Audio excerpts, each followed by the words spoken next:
नमस्कार, मेरा नाम ज्ञानेश्वर है और आपने देखना शुरू किया है लाइव स्टेज। मेरे साथ रोज की तरह दिल्ली से जुड़ रहे हैं देश के जाने माने सीनियर जर्नलिस्ट अजीत द्विवेदी जी। अजीत जी, दो चरणों का चुनाव बिहार में बाकी है। छठे चरण का चुनाव कल ही संपन्न होना है, लेकिन इन दो चरणों में एनडीए, चाहे बीजेपी की चर्चा करें, चाहे जेडीयू की चर्चा करें, या इनकी सहयोगी पार्टी उपेंद्र कुशवाहा की पार्टी राष्ट्रीय लोक मोर्चा, एनडीए उलझ गई है जात में। और यह तो पहले चरण से दिखाई पड़ रहा था कि बिहार में और किसी कार्ड से ज्यादा तगड़े ढंग से जाति का कार्ड चल रहा है। लेकिन अंतिम के दो चरण ऐसे हैं जो एनडीए को इस कदर उलझाए बैठा है कि जो वोट एनडीए का बिल्कुल आधार वोट माना जाता था, 9 लोकसभा क्षेत्र ऐसे हैं 16 में जहां बीजेपी जेडीयू को अपने ही वोटरों को मनाना पड़ रहा है। आप मेरे साथ ही रहिए, आप मत रूठिए, आप नीतीश कुमार को देखिए, आप नरेंद्र मोदी को देखिए, उम्मीदवार को भूल जाइए। उम्मीदवार से गिला शिकवा है तो मैं माफी मांगता हूं, कहीं कहीं तो पैर पकड़े जा रहे हैं, उठक बैठक की जा रही है। तो ये स्थिति, और हर लोकसभा क्षेत्र में इस तरीके से कैंपेनिंग की जा रही है आधार वोट को बचाने के लिए। और देखिए, लालू यादव ने कुशवाहा कार्ड खेला, तेजस्वी यादव ने मल्लाह कार्ड खेला, लेकिन यह विभाजन हो जाएगा, एनडीए को यह बात समझ में आई ही नहीं थी कि जाति का कार्ड इतना बड़ा कार्ड हो जाएगा। तो आज हम इसकी चर्चा करें। इसके पहले जाति का कार्ड जो बिहार में चल रहा है और छठे सातवें चरण में इसकी भूमिका जो दिखाई पड़ रही है, इसके बारे में हम लोग चर्चा कर लें। जी। देखिए, ये हम लोग पहले दिन से ज्ञानेश्वर जी इस बात की चर्चा कर रहे हैं और ये कारण भी हम लोग बताते रहे हैं कि एक ग्रैंड थीम की कमी है। बड़ी जो थीम होनी चाहिए थी लोकसभा चुनाव के लिए, जो आमतौर पर होती है, वो इस बार चुनाव से नदारद है। हमको सबको ध्यान है, पिछली बार राष्ट्रवाद का मामला था, पुलवामा, बालाकोट और सर्जिकल स्ट्राइक था, उरी का, और इसको लेकर के एक बड़ा ग्रैंड नैरेटिव था जिस पर वोट पड़ गया। उसके पहले नरेंद्र मोदी आए थे और उनको बनाना था, पहला चुनाव था 2014 का, एक बड़ी थीम थी, बड़ा नैरेटिव था। तो उस तरह का कोई थीम, उस तरह का कोई नैरेटिव नहीं है इस बार के चुनाव में। इसीलिए चुनाव छोटे छोटे दूसरे मुद्दों पर शिफ्ट हो गया, जिसमें एक बड़ा मुद्दा कास्ट का है। कास्ट का जो बैरियर है वो टूटे, इसके लिए तो जरूरी है कि उससे कोई बड़ी थीम हो, कास्ट से बड़ी थीम हो।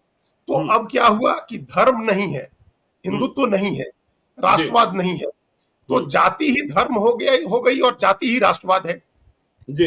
अब वही सारी चीजें हैं, उसी पर सारा चुनाव हो गया, पहले दिन से हो गया। और इसको भुनाने के लिए, इस स्थिति को, ऐसा लग रहा है कि आरजेडी ने और जो उसके रणनीतिकार थे इंडिया ब्लॉक के, उन लोगों ने भांप लिया था इस बात को, और इसलिए जातीय आधार पर पत्ते बिछाए गए, बिसात बिछाई गई जातीय आधार पर। और उस जाल में फंसी भारतीय जनता पार्टी और नीतीश कुमार भी फंसे। चुनाव नतीजों के बारे में अभी हम लोग कोई बात नहीं कर रहे हैं। चुनाव हो सकता है कि सब जीत जाए वो लोग, लेकिन जो जो जो माहौल बना चुनाव में, जितना पसीना बहाना पड़ रहा है, प्रधानमंत्री 2 रात रुके, कब रुके थे आपको याद है कि प्रधानमंत्री कब आकर के रुकते थे बिहार में? 2 रात रुकना पड़ा उनको। रोड शो कर रहे हैं और तमाम रैलियां हो रही हैं उनकी, बिहार जैसे राज्य में जहां ये माना जा रहा था कि नीतीश कुमार को साथ लेने के बाद बीजेपी की सारी चिंता खत्म हो गई, बिल्कुल सारा नैरेटिव बन गया, एक सारी चीजें सज गई, खेल सज गया, उसका एकदम डन डील है, और तब इतनी मेहनत करनी पड़ रही है। उसका कारण यही हुआ कि जो बड़े मुद्दे थे, एक जो मुद्दा था आपका मंदिर का, राम मंदिर का, वो उद्घाटन 22 जनवरी को हुआ और बहुत अर्ली स्टेज में वो पीक पर चला गया। चुनाव की घोषणा के पहले ही वो मामला पीक पर चला गया और पीक से ढलान आ गया उसका जी। तो जैसे जब हम लोगों को सबको ध्यान है, जब जनवरी फरवरी में क्या माहौल था, कितने लोग जा रहे थे वहां दर्शन करने, कैसी रोज भीड़ जुटती थी, और उत्तर प्रदेश के मुख्यमंत्री को जाना पड़ता था भीड़ कंट्रोल करने। तो वो नैरेटिव जो था वो जल्दी पीक पर पहुंच गया। आप प्रधानमंत्री मोदी के बड़े अंतरराष्ट्रीय नेतृत्व का मुद्दा पिछले ही साल G20 की मीटिंग के साथ ही पीक पर पहुंच गया और उसके बाद ढलान आ गया जी। राष्ट्रवाद का कोई नया मुद्दा नहीं आया, तो कोई ग्रैंड थीम नहीं थी, कोई ग्रैंड नैरेटिव नहीं हुआ। तो इसका नतीजा ये हुआ कि जाति ही धर्म है और अब जाति ही राष्ट्रवाद है, सब चीजें जाति पर फोकस हो गई। हालांकि इसके बावजूद धर्म हमेशा एक अंडर करंट उसका रहता है, धर्म का है, मोदी का है। और हम तो बिल्कुल। हरदम लोगों का भीड़ दिखा रहे हैं केदारनाथ और बद्रीनाथ की, कि जब इतना तीर्थाटन बढ़ा हुआ है, कोई तीर्थ पर पैर रखने की जगह नहीं है, तो फिर कैसे लोग वोट करेंगे दूसरे जी। दूसरे आधार पर। लेकिन बिहार इन सब चीजों से परे है। और पूर्वी उत्तर प्रदेश, जिसके बारे में हम लोग कल भी चर्चा कर रहे थे, कि पूर्वी बिल्कुल। उत्तर प्रदेश, उत्तरी बिहार, इन दोनों की तासीर एक जैसी है। और उस तासीर में जाकर के बीजेपी उलझी है। एक तो ये बात है। दूसरी बात क्या है ज्ञानेश्वर जी, ये वो इलाका है उत्तर बिहार का, जिस इलाके के बारे जी। में हम लोग आगे चर्चा करेंगे, हम्म। जहां पिछले 3 चुनाव से लगातार भारतीय जनता पार्टी जीत रही है। और जी। जेडीयू को बीच में छोड़ दे 2014 का चुनाव, तो 2009 जी। में जेडीयू जीती थी।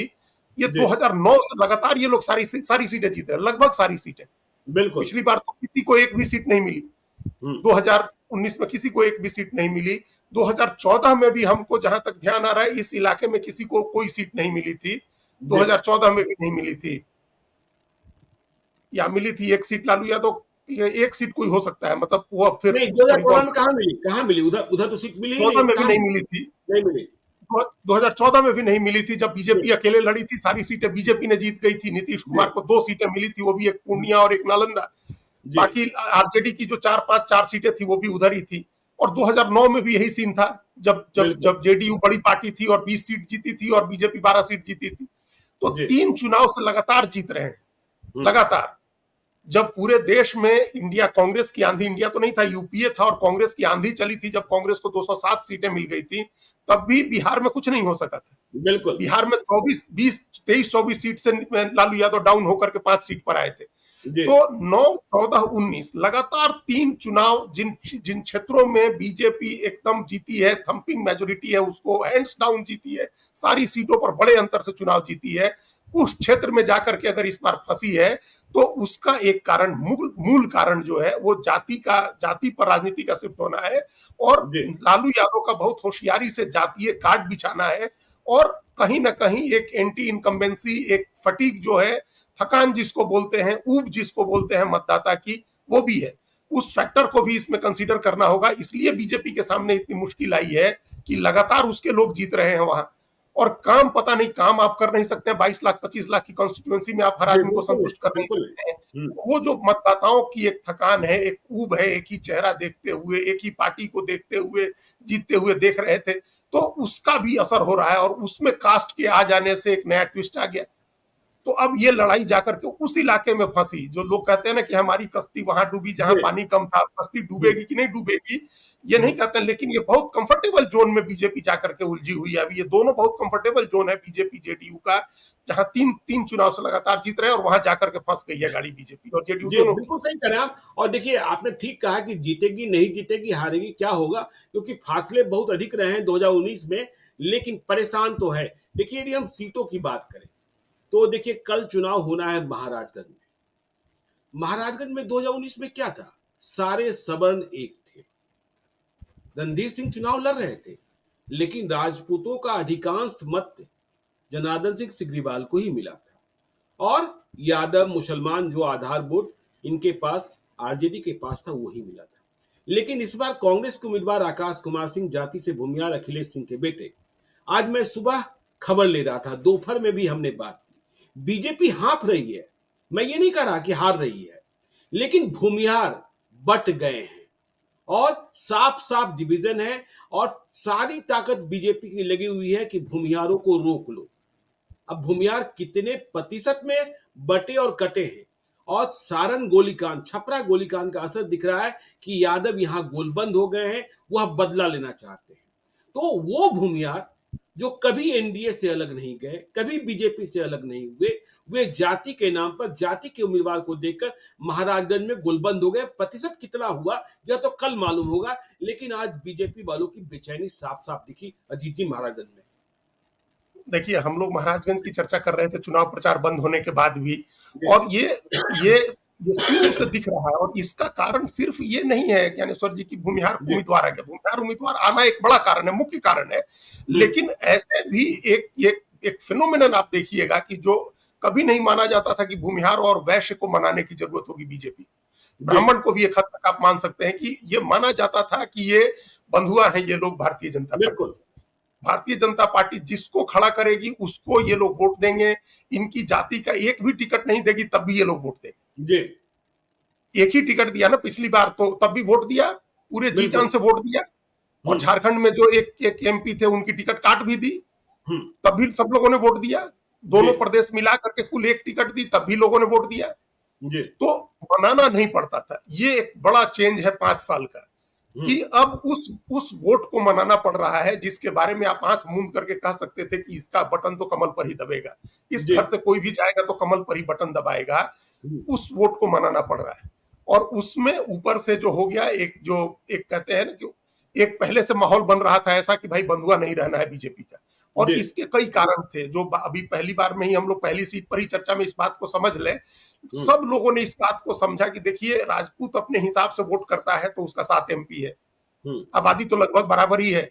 जी तो दूसरा क्यों नहीं उसी अंदाज में वोट करे, सब पार्टी के साथ अपने तार क्यों नहीं जोड़े, हर पार्टी को क्यों नहीं मैसेज दे कि हर पार्टी उसको वोट दे, टिकट दे। तो जी इस बार आप देखिए कि कैसे दे दिया, कांग्रेस ने 2 टिकटें दे दी और आरजेडी ने भी एक टिकट दे दी। हम्म तो ये एक जीत मान रहा है भूमिहार समाज भी अपने लिए, और वैश्य समाज भी इसी तरह से अपने लिए जीत मान रहा है कि हम जब बंधुआ होना बंद करेंगे, जब हम अपनी ताकत दिखाएंगे, जब हम अपने तेवर दिखाएंगे, तो हमको हर आदमी पूछेगा।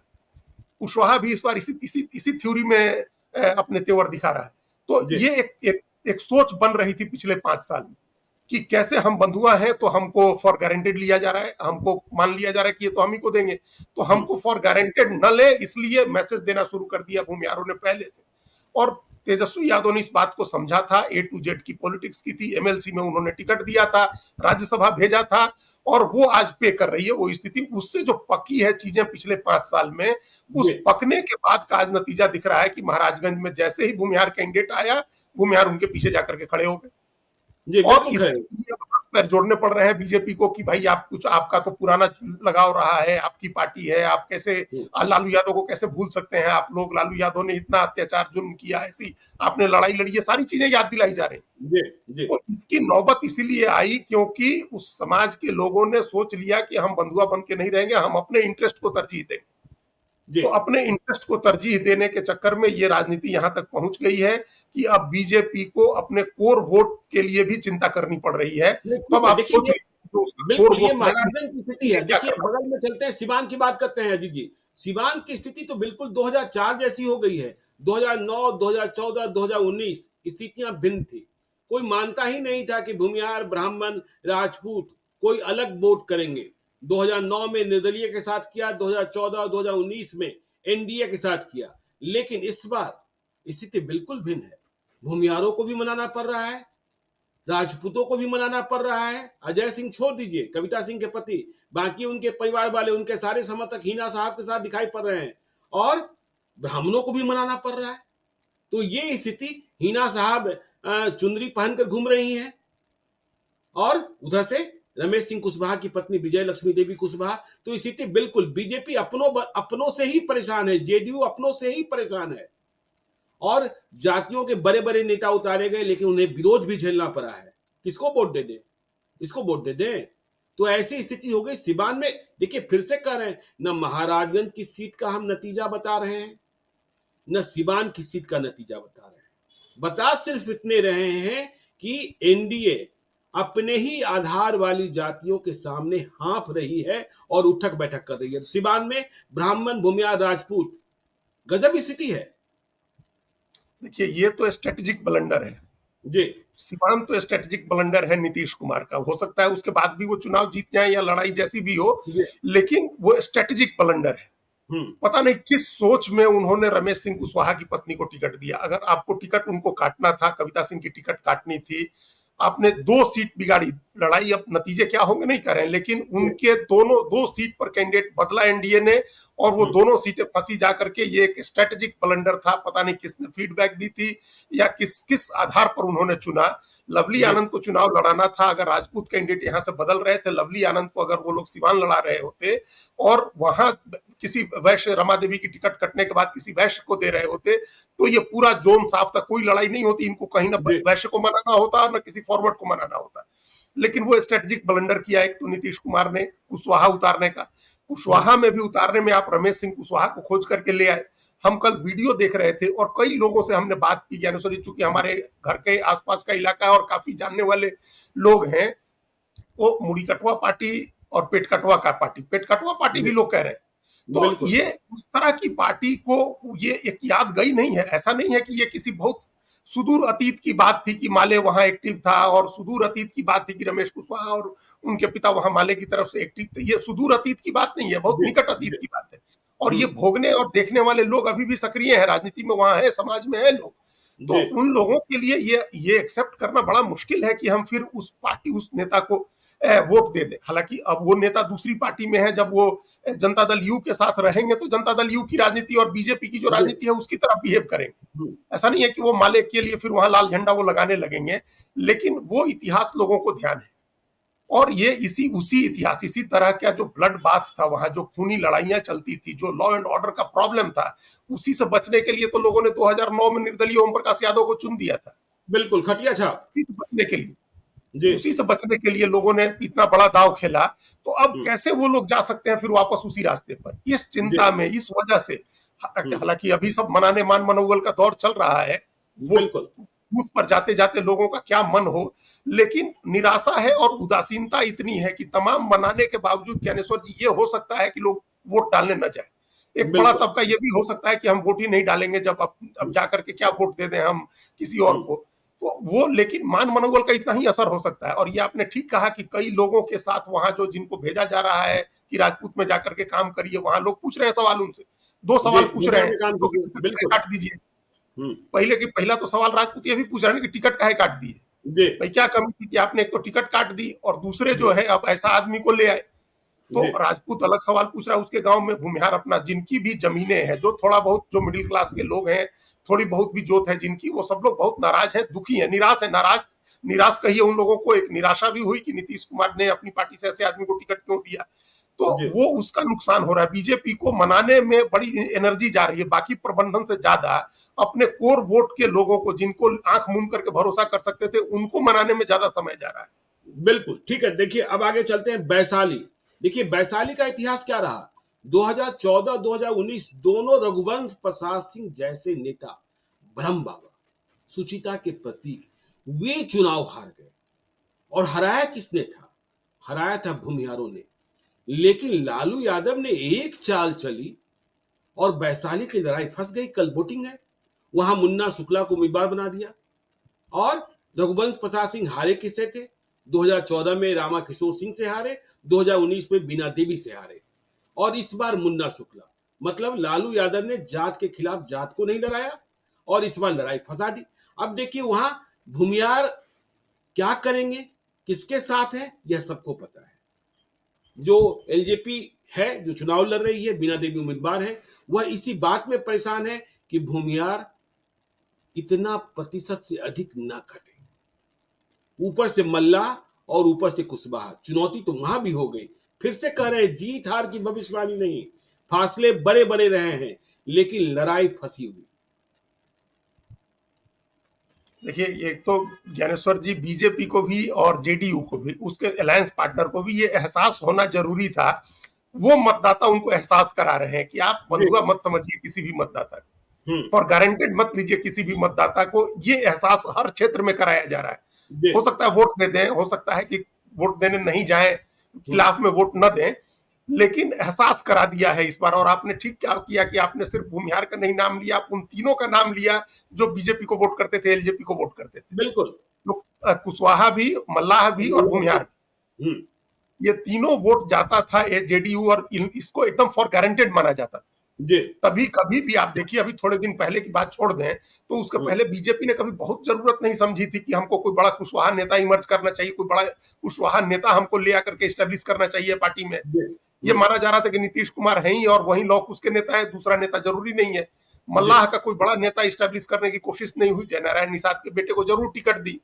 तो ये जो सोच थी बीजेपी की कि एक बात जो चलती आ रही है उस इतिहास में, भूमिहार हो, मल्लाह हो, कुशवाहा हो, सब वोट कर देगा, वो गलतफहमी टूटी है बीजेपी की। जी उसको मतदाताओं ने एहसास कराया है कि आपको ख्याल रखना होगा हमारा भी उसी तरह से जैसे आप दूसरे वर्गों का रखते हैं, हमको आप बंधुआ जी नहीं मान सकते और गारंटेड नहीं मान सकते हैं। और बिल्कुल। इसी ये स्थिति बन रही थी 5 साल से, जो हमने पहले कहा ना कि ये स्थिति पक रही थी, और उसी हम्म। का फायदा उठाने के लिए लालू यादव ने, जिन्होंने देखिए 2015 का चुनाव हुआ और एकदम अगला पिछड़ा चुनाव बनाना था, तो 100 सीट विधानसभा के लड़े थे और उसमें एक भूमिहार नहीं दिया। बिल्कुल। विधानसभा तक के चुनाव में लालू लालू यादव टिकट नहीं देते हैं भूमिहार, हम्म। और इस बार लोकसभा में उन्होंने टिकट दे दी और राज्यसभा भी भेजा एक जी अमरिंदर सिंह को, और बिल्कुल। एमएलसी में भी दिया। तो उससे एक विश्वसनीयता, एक भरोसा बनने लगा कि भाई क्या बुराई है, अभी तो अब नया लीडर इमर्ज कर रहे हैं तेजस्वी, उनके साथ भूमिहार भी राजनीति करे, जी। और जिसके साथ जाए अगर वो टिकट देता है, तो इस सोच में भूमिहार जाने लगे, कुशवाहा टूटने लगे, मल्लाह अपने उनके उनकी वजह से, मुकेश सहनी की वजह से जाने लगे। तो फिर वही बात की बीजेपी को अपने इन जो कोर वोट थे, जिनका आंख मूंद करके आप भरोसा करते थे और मानते थे, गिन लेते थे कि ये वोट तो हमको मिल ही रहा है, जी उसको साधने में पसीना बहाना पड़ रहा है। और तब भी ये गारंटी नहीं है कि वो पूरी तरह से आपके साथ आ रहा है, ये गारंटी नहीं होगी कि वो पूरी तरह बिल्कुल। से आएगा।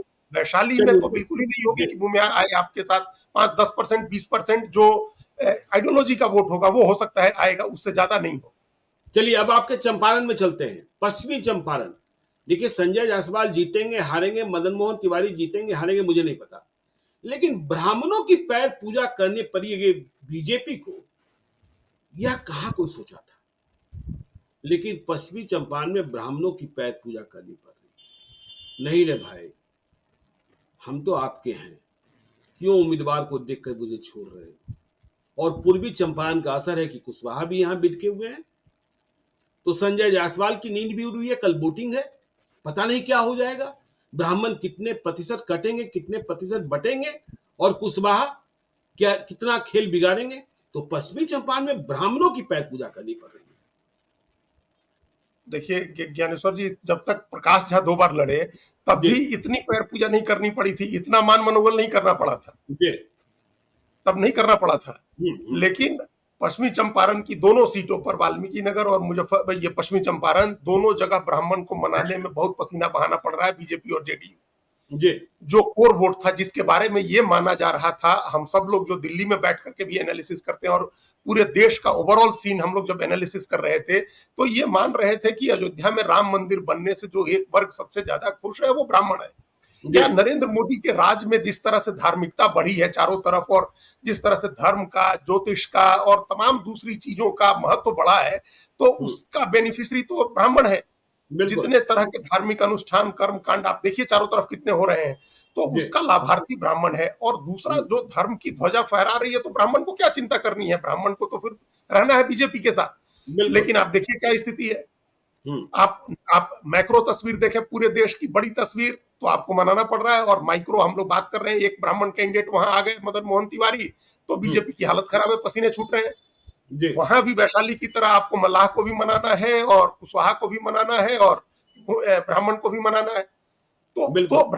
ब्राह्मण ने भी तेवर दिखाया अपने कि हम्म। आप टिकट देने के नाम पर तो पूछते नहीं है हमको, और ऐसे जहां शंख बजवाना हो आप हमको लेके जाते हैं, तो जो पूछेगा हम उसकी उसकी तरफ चले जाएंगे। तो जो पूछ रहा है आज उसके साथ, बीजेपी को एक चिंता ये भी हो गई है ज्ञानेश्वर जी, सिर्फ चंपारण, पश्चिमी चंपारण नहीं, ये पूरे देश में, कि कहीं ऐसा ना हो कि कांग्रेस के रिवाइवल में ब्राह्मण का योगदान हो जाए, कहीं ब्राह्मण बिल्कुल। कांग्रेस के साथ तो नहीं चला जाए। जी कई जी बार आरजेडी के साथ जाने में तो सोच भी सकता है, वहां तो कांग्रेस ने दे दिया, तो कहीं चला मत जाए।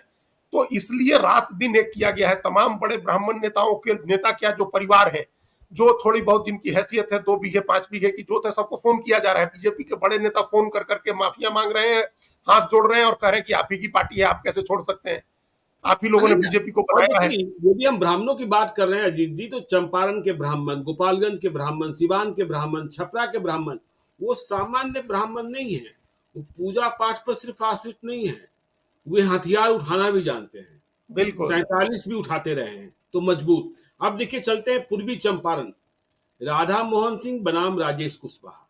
देखिए वैश्य को टिकट नहीं मिला, लेकिन राजेश कुशवाहा को टिकट मिला। इसका फायदा राधा मोहन सिंह को यह हुआ कि किसी सवर्ण के आने से जो सवर्ण मतों के विभाजन की उम्मीद थी वह तो खत्म हो गई, कि हाँ भूमिहार, राजपूत, ब्राह्मण एकजुट दिखाई पड़ रहे हैं। लेकिन राजेश कुशवाहा के आते ही कुशवाहा मतों का विभाजन, और मुकेश सहनी का लिटमस टेस्ट, क्योंकि आप बार बार कहते रहे हैं कि कैप्टन जय नारायण निषाद ने शुरुआत मोतिहारी से ही की थी। तो यहाँ मल्लाह को भी मनाना पड़ रहा है, यहाँ कुशवाहा को भी मनाना पड़ रहा है, और रमा देवी के टिकट कटने से, या यूं कहें कि रमा देवी और सुनील कुमार पिंटू के टिकट कटने से जो नाराजगी है, या फिर वहां जो अंतर्द्वंद है राधा मोहन सिंह के साथ बीजेपी के बेस्ट नेताओं का, उसका भी असर दिखाई पड़ रहा है। देखिए, वो सबसे बड़ा वोट है जिसको मनाना पड़ रहा है उनको। जी। जिस वोट को माना जाता था कि एकदम फॉर गारंटेड था कि वैश्य वोट तो मिलेगा ही मिलेगा बीजेपी को, हम्म। वो तो कहीं जाता नहीं है, वो वोट बीजेपी को हमेशा मिलता है। और जी। इस बार उसी वोट पर सबसे ज्यादा मेहनत करनी पड़ रही है उनको। बिल्कुल। एक राहत तो ये हो गई कि अखिलेश सिंह चले गए क्षेत्र क्षेत्र छोड़ करके, तो भूमिहार उनके साथ आ गए। हालांकि उसमें भी मान मनोबल की है उन्होंने, भूमिहारों को मनाने के लिए कोशिश, अपना जो प्रयास उनको करना चाहिए था वो कर लिया। हालांकि वो उनका ठीक है, वो वोटर, वो कॉन्स्टिट्यूएंसी। लेकिन वैश्य जो है वो नाराज हो गए, और उनकी बड़ी आबादी है चंपारण। नाराज तो थे पहले से, एमएलसी के चुनाव के समय, वो सब कहानी लोगों को पता है, जब बबलू गुप्ता हारे थे और जब पवन जायसवाल की पत्नी हारी थी उसमें, तो वो उसको जिला परिषद में, तो उसको लेकर के एक नाराजगी थी। और आज देखिए जो मेयर है वहां प्रीति गुप्ता, वो घूम रही है शहर में, कम से कम उन्होंने काफी प्रभावित किया हुआ है वैश्यों को कि बीजेपी से ज्यादा कि राधा मोहन सिंह को वोट नहीं करना है। कल तो तेजस्वी उसको यादव भी उनके मनाना घर गए थे, कल तेजस्वी यादव और मुकेश सहनी उनके घर भी गए थे। हाँ, इसी वजह से, और उनका एक जी। इम्पैक्ट हो रहा है, वो जी। शहर में एक असर डाल रही हैं। तो फिर उनके पीछे पीछे राधा मोहन सिंह को भी हर जगह घूमना पड़ रहा है। उन्होंने जी। भी तमाम वैश्य जो नेता है वहां के, जो मोतिहारी शहर के विधायक है प्रमोद कुमार, वो कानू जाति से आते हैं, जो वैश्यों की ही एक जाति है, तो उनको मनाने में लगा रखा है। जो डिप्टी मेयर है लाल बाबू गुप्ता, वो भी वैश्य समाज से आते हैं, उनको लगा रखा है। पहले से भी जी। उन्होंने, राधा मोहन सिंह ने भी वैश्यों को बढ़ाया है मोतिहारी में, ऐसा नहीं है। वो लक्ष्मण बिल्कुल। प्रसाद को टिकट भी देते रहे थे। तो समाज में है, लोग लोग जी। जो है चाहते हैं बीजेपी को वोट करना, लेकिन वो एक रास्ते में हर्डल है, बाधा आ रही है कि आप चंपारण में लीडरशिप खत्म कर रहे हैं वैश्यों की। तो जी। इसके लिए जो जैसे प्रभाकर जायसवाल हैं, जो आज वीआईपी के लिए काम कर रहे हैं, अच्छा खासा बड़ा नाम जाना पहचाना, जिनको लेकर के एक बड़ी स्टोरी अभी अंग्रेजी अखबारों ने भी किया मोतिहारी के वैश्यों की नाराजगी पर, तो वो वैश्यों को मनाना पड़ रहा है। वैश्य जी। जो एकदम कोर वोटर था, और कुशवाहा को भी मनाना पड़ रहा है, जो कोर वोटर है, बीजेपी के प्रदेश अध्यक्ष है, उप मुख्यमंत्री है सम्राट चौधरी, इसके बावजूद। जी। तो ये वहां भी अपनों को ही मनाने में बीजेपी की ज्यादा ऊर्जा जा रही है बाकी प्रबंधन के मुकाबले। जी, तो देखिए अब आगे चलते हैं शिवहर। शिवहर में तो पूरी लड़ाई ही इस पर टिकी है लवली आनंद बनाम रितु जायसवाल में, कि जो रूठे हुए बैस हैं, क्या हुए मान जाएंगे? बैसियों को भी मनाना पड़ रहा है। ब्राह्मण भी थोड़े रूठे थे लेकिन शायद माने हैं, लेकिन बैस, देखिए जब हम और आप कहते हैं कि बीजेपी को बनिया की पार्टी कहा जाता है तो कई लोग आपत्ति करते हैं, लेकिन अब तो अमित शाह ही आए थे और उन्होंने कहा मैं बनिया का बेटा हूं। तो ऐसे लोगों को आपत्ति नहीं करनी चाहिए, उनके शीर्ष नेतृत्व के द्वारा ही बनिया कहा जा रहा है। तो शिवहर में बैस ही मान जाए, यही सबसे बड़ी चुनौती है आनंद मोहन के लिए, जेडीयू के लिए, लवली आनंद के लिए। बिल्कुल, वो एपी सेंटर है ज्ञानेश्वर जी, वो एपी सेंटर है वैश्यों की नाराजगी का, क्योंकि शिवहर सीतामढ़ी दोनों जगह से वैश्य सांसद थे और दोनों की टिकट कटी। उसमें भी रमा देवी की टिकट कटी शिवहर से, जो वैश्यों की बड़ा उनके प्रति सम्मान रहा है लोगों का, और उस परिवार का एक बड़ा आधार है वैश्य मतदाताओं के बीच में, ऐसे नागरिकों के बीच में भी। तो उनकी टिकट कटी थी, दोनों जगह से टिकट कटी, और उसके बदले में कोई रिप्लेसमेंट नहीं आया, और उसका फायदा उठाने के लिए रितु जायसवाल को दे दिया। तो हम लोग हमेशा कहते हैं कि ब्राह्मण बनियों की पार्टी, बीजेपी को लोग कहते थे ब्राह्मण बनियों की पार्टी, और हंसी मजाक में ये कहा जाता था जब भाजपा अपना स्लोगन लिखती थी कि भाजपा के सदस्य बनिए, तो भाजपा के सदस्य बनिए तो वो बनाने के लिए लिखते थे बनिए, लेकिन कहा जाता था कि भाजपा के सदस्य बनिए हैं। तो ये इस तरह की बातें होती थी। और आरएसएस का भी संचालन कहिए या कुछ भी कहिए, किसी भी शहर में आप देखिए आरएसएस का जो शाखाएं लगती हैं वो कौन लोग लगाते हैं? तो ये वही लोग लगाते हैं, और वही लोग कान फूंक करके लोगों में भरते हैं बीजेपी के बारे में अच्छी अच्छी बातें कि बीजेपी है तभी हिंदुत्व है, राष्ट्रवाद है, देश है, और वही नाराज हो गया, उसी को मनाना पड़ रहा है। अब सोचिए ये कैसी विडंबना है। तो ये कहीं ना कहीं अपने एक दूसरे कोई एक थीम पकड़ी बीजेपी ने, और उसको लगा कि हमारा जो कोर वोट है वो तो है ही, वो कहाँ जाएगा हमारे साथ, वो थोड़े आरजेडी को वोट दे देगा। इन लोगों ने, इतने बारीक नजर रखने वाले लोगों ने भी बदलते हुए हालात को समझा नहीं कि ये चर्निंग है, समाज बदल रहा है। तो उस बदलाव को नहीं भांप करके आपने एक फॉर गारंटेड ले लिया कि वो हमको वोट देगा ही बनिया। तो इस चक्कर में वहां मनाना पड़ रहा है। अभी हमने सुना कि मनाया गया है पवन जायसवाल को, ऊपर से बीजेपी के तमाम बड़े नेताओं ने कहा है, जी। सम्राट चौधरी ने उनको कहा है, लेकिन हम्म। एक दो नेता मान जाएंगे, घूम लेंगे साथ में, उससे नहीं है। हमने कहा, हम पहले कहा कि अगर मान जाएगा तो हो सकता है कि आधा तबका वोट देने जाए और आधे लोग घर बैठ जाए, तब भी जी। नुकसान ही है उसमें। उसके बाद बाकी वोट से आपको कोप अप करना पड़ेगा उस नुकसान को, और इसे सबक लेना होगा आगे के लिए। चलिए देखिए, शिवहर की बात हुई, अब चलते हैं। आपने कहा कि शिवहर जो है वैश्य राजनीति का एपिक सेंटर है। अब हम चलते हैं जहानाबाद, जहां ज्वालामुखी फटा पड़ा है भूमिहारों का। और अब तो खबर आ रही है कि अनंत सिंह भी जहानाबाद पहुंचने वाले हैं। मुंगेर में हमने देखा, आपने देखा कि अनंत सिंह को फिर से पेरोल मिल सकता है और वे किसी न किसी बहाने जहानाबाद जा सकते हैं, ऐसी खबरें भी आ रही हैं। भोला शर्मा, अरिस्टो फार्मा के मैनेजिंग डायरेक्टर, किंग महेंद्र के छोटे भाई, मुख्यमंत्री नीतीश कुमार के कहने के बाद कैंप कर चुके हैं। अशोक चौधरी को जिम्मेवारी दी गई है, सबसे कमजोर सीट।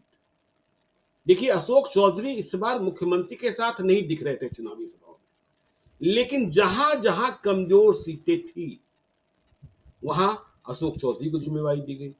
किशनगंज, पूर्णिया, कटिहार, उसके पहले प्रथम चरण में नवादा, जमुई, फिर वह अपनी बेटी के चुनाव प्रचार में लग गए, और अब जहानाबाद। जहानाबाद में ही रहने को कहा गया, और कहा जाता है कि जहानाबाद से उनका पुराना रिश्ता है। उनके पिता इसी जिले से कई बार विधायक रहे। उनका जो मूल घर है वह भी अत्री में है। और फिर जो ज्वालामुखी है, अशोक चौधरी किशोर कुणाल के समधी हैं। मतलब यहां दलित और सवर्ण का मिलन भी है। तो यहां असली ज्वालामुखी चंदेश्वर प्रसाद चंद्रवंशी, सुरेंद्र यादव, अरुण कुमार, आशुतोष कुमार, दीपक शर्मा। तो इसमें भूमिहार मानेंगे? यह सबसे बड़ी चुनौती, कैसे मानेंगे? ललन सिंह भी पहुंच रहे हैं 27, 28, 29 मई को, यह बात भी आ रही है सामने। लेकिन एक बात और कही जा रही है, भूमिहार जितना विरोध कर रहे हैं और जितने वीडियोस वायरल हो रहे हैं जिसमें चंदेश्वर प्रसाद चंद्रवंशी को गालियां दी जा रही है, उतने ही अति पिछड़े गोलबंद हो रहे हैं कि नहीं, यदि भूमिहार गाली देंगे तो जिताने का ठेका हम उठाएंगे। तो ये ज्वालामुखी क्या होगा? देखिए, एक तो पहले ये समझने की जरूरत है, और खैर लोग अपने यहाँ समझते हैं, जानते हैं, ये तो फैक्ट है कि वो हमेशा बहुत नजदीकी लड़ाई वाली सीट रही है। बिल्कुल। बहुत नजदीकी लड़ाई वाली सीट रही है। पिछली बार भी जीत हार का अंतर था, वो 1500 वोट का था, 1700 वोट का था। उतने वोट के से सुरेंद्र यादव हारे थे। उससे पहले जब 2014 में अरुण कुमार जीते थे तो वो भी 40,000 के करीब वोट से जीते थे, बड़ी बड़ी कांटे की लड़ाई में चुनाव जीते थे, वो भी वहां से। तो ये नजदीकी लड़ाई वाली सीट रही है वहां।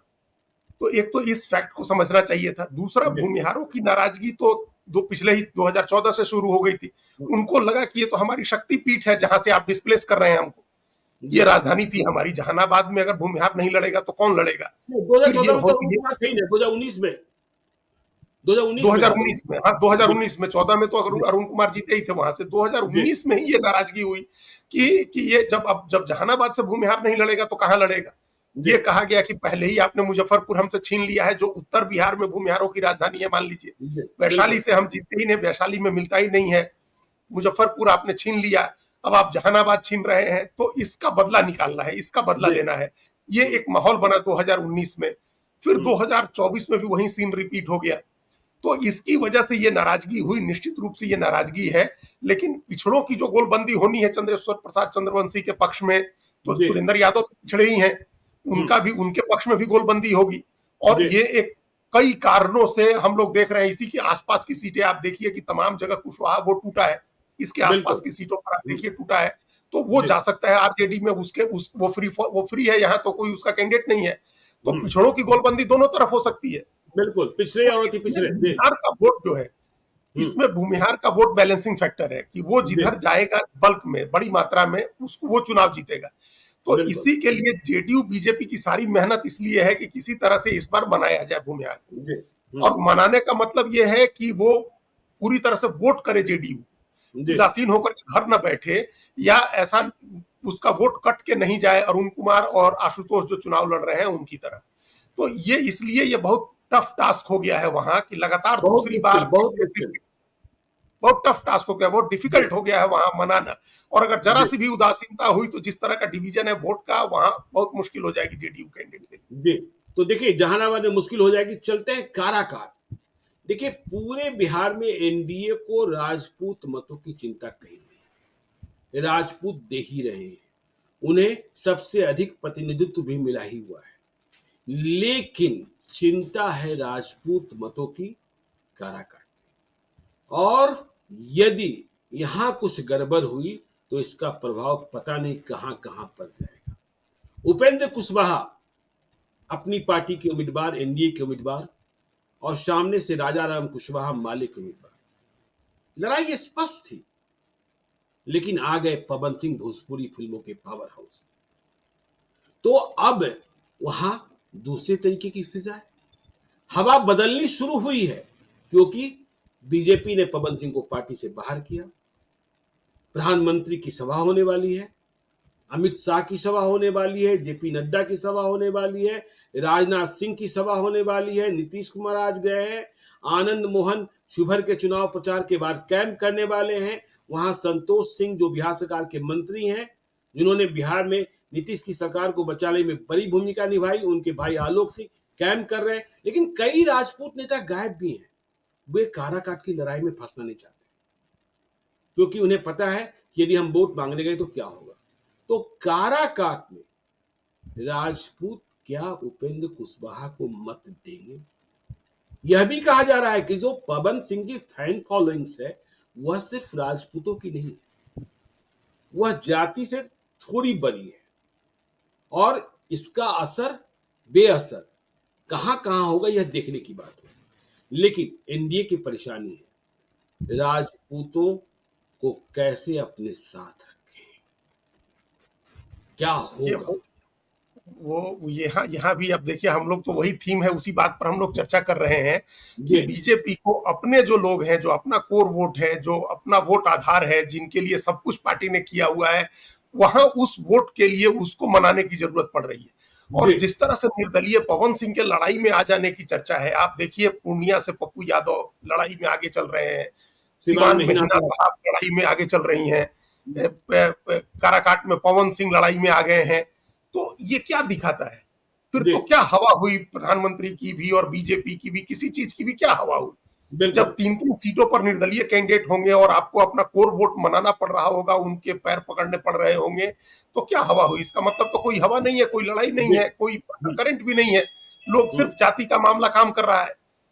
तो उसी आधार पर, उस इस आधार पर यह है कि बीजेपी अब एक थोड़े कॉन्फिडेंस में आई है कि नहीं, हम लोग इतने टिकट, इतना टिकट दिया हुआ है हम लोगों ने। और जो आपने कहा कि असर कहां कहां हो सकता है, तो जी उसकी चिंता भी हो रही है कि उसका असर जो है आरा की बिल्कुल। सीट पर देखने को मिल सकता है। और कई रिएक्शन होंगे, चेन रिएक्शन होगा उसका, अगर जी आपने वहां वोट नहीं मैनेज किया, अगर राजपूत का वोट पार्टी लाइन पर नहीं जा करके कास्ट के लाइन पर गया, अपने निर्दलीय उम्मीदवार के साथ गया। तो फिर जी अभी हमने देखा कि एक एक कई बार होता है चुनाव में, कई तरह के टोटके की बात होती है, ज्ञानेश्वर जी सब आजमाए नेता जाते लोग फॉलो करते हैं। तो हैं। ये एक टोटका हमने सुना कि जितने भोजपुरी स्टार आज एमपी बने हैं, हम्म, उसमें पहली बार चुनाव लड़के कोई नहीं जीता। जी तो जो अच्छा। पहली बार सब हारे, हम्म, पहली बार रवि किशन भी हारे कांग्रेस पार्टी के टिकट से बिल्कुल। लड़के, मनोज पहली तिवारी बार भी आ रहे मनोज मनोज तिवारी हारे समाजवादी पार्टी के टिकट से हैं, लड़के, निरहुआ भी आ रहे पहली हैं। बार दिनेश लाल यादव हारे बीजेपी के टिकट से लड़के। जी तो दूसरी बार में सब एमपी हुए। हम्म, तो ये माना जा रहा है कि पवन सिंह क्या इस टोटके को तोड़ पाएंगे? ये जो जिंक्स है कि भोजपुरी का स्टार पहली बार में नहीं जीत पाता है, तो वो जीत पाएंगे क्या पहली बार जी में? और ये चीजें इस अभी कैंपेन शुरू हुआ है, ये हमको लगता है कि इसके पीछे भी एक कोई ना कोई खेल है, कोई ना कोई बीजेपी और किसी का आईटी सेल कोई काम कर रहा है, ताकि लोगों के जी मन में एक संशय पैदा हो कि वो नहीं जीत सकते हैं। जब ये बात आ जाएगी कि वो नहीं जीत सकते हैं, देखिए सोशल मीडिया पर उनके जो सभाओं की भीड़ दिखा करके जो नैरेटिव गढ़ा गया था, वो ये था कि जी वो जीत रहे हैं और बिल्कुल। निर्दलीय जीत गए। तो जीत जाएंगे, जैसे ही ये बात फैली तो एक फोर्स बढ़ जाती है, मोमेंटम आ जाता है, तो और भी लोग साथ में जुड़ जाते हैं।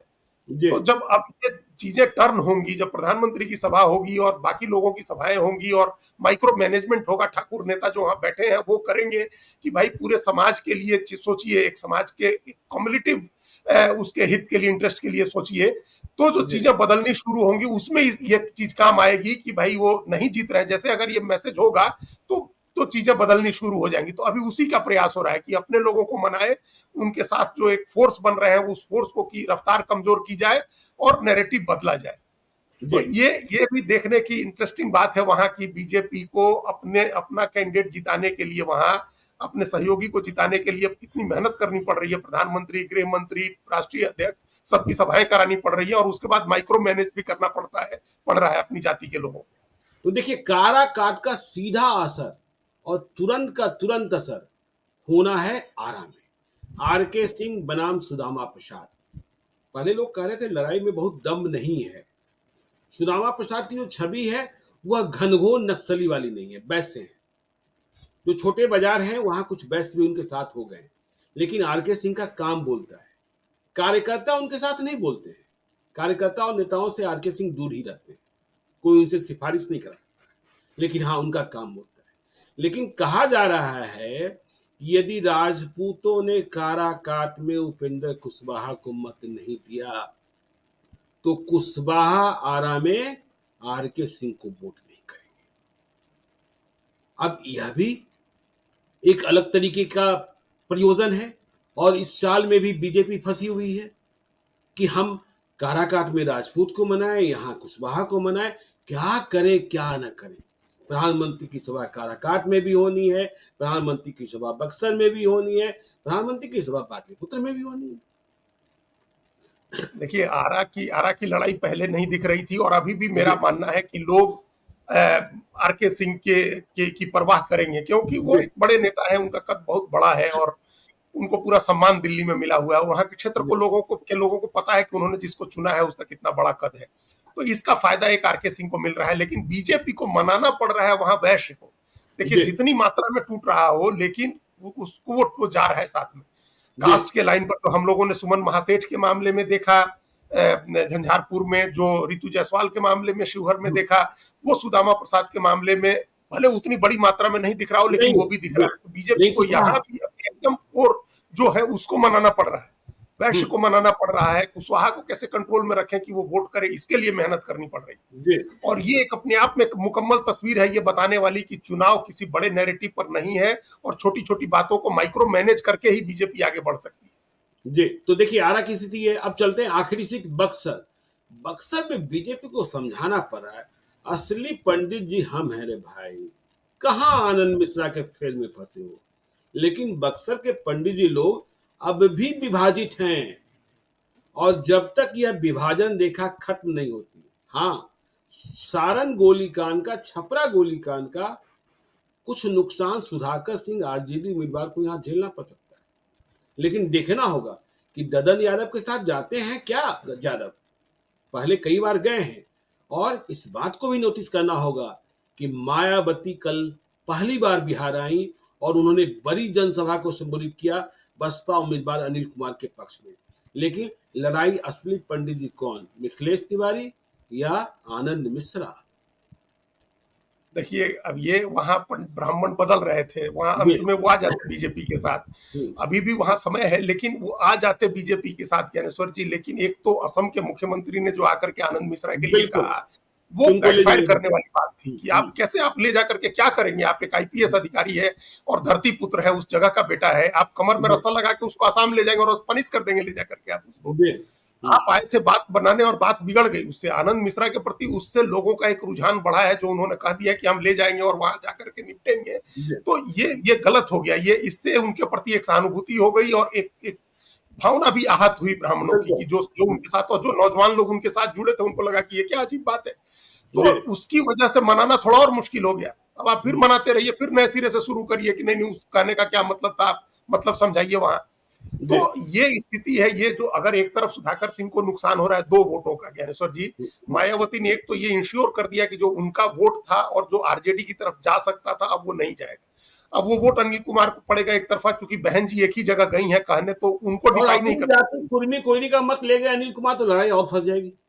हाँ, तो फंस जाएगी। और वो कोर वोट है, वो वही कह रहे हैं कि 2 वोट का नुकसान सुधाकर सिंह को हो सकता है। एक तो जो मायावती का वोट है और दूसरा यादव का वोट है, जो छपरा की वजह से प्रभावित हो रहा है। और उधर 2 वोट का नुकसान बीजेपी के कैंडिडेट को हो जाएगा, मिथिलेश तिवारी को, कोयरी और कुर्मी का। ये उस नुकसान के चक्कर में इस वजह से वहां दोनों दोनों वर्ग, अब देखिए वहां दिलचस्प ये हो गया है कि लालू यादव को भी जाकर के यादव को मनाना होगा, तेजस्वी यादव को, बिल्कुल। कि नहीं आप वोट करिए, आप उस चक्कर में मत पड़िए, उस झगड़े में आप वोट करिए सुधाकर सिंह को। और हम्म, इधर बीजेपी के नेताओं को, कोयरी, कुर्मी और ब्राह्मण दोनों को मनाना होगा कि नहीं देखिए छोड़िए मत, आप लोग वोट करिए। तो वो बिल्कुल। वहां दिलचस्प हो गई। ये हर जगह है कि अपने ही कोर वोट को लोगों को मनाना पड़ रहा है, पार्टियों को। यहाँ तो दोनों को मनाना पड़ेगा, बाकी सब जगह दिख रहा है कि बीजेपी जेडीयू को मनाना पड़ रहा है। तो देखिए हमने आपको समझाने की कोशिश की कि बीजेपी जेडीयू किस तरीके से कहां कहां फंस गई है अपनी ही जाति के, अपने ही आधार वाली जाति के मतदाताओं को मनाने में। 8 सीटों पर चुनाव कल है और फिर 8 सीटों पर अंतिम चरण में चुनाव 1 जून को होगा। कल शाम को 7:30 बजे फिर मिलेंगे, जहां जहां कल चुनाव संपन्न होंगे। वाल्मीकि नगर, वैशाली, गोपालगंज, महाराजगंज, सिवान, पश्चिमी चंपारण, पूर्वी चंपारण, शिवहर, वहां वोटिंग ट्रेंड क्या रहेगा, इसका आकलन हम लोग करेंगे। आप देखते रहिए लाइव सीरीज को। यदि अब तक आपने हमारे यूट्यूब चैनल लाइव सीरीज को सब्सक्राइब नहीं किया है तो जरूर कर लीजिएगा, और यदि इस वीडियो को आप फेसबुक पेज के माध्यम से देखेंगे तो पेज को लाइक कीजिएगा, ट्विटर पर भी हमें फॉलो कीजिए। धन्यवाद।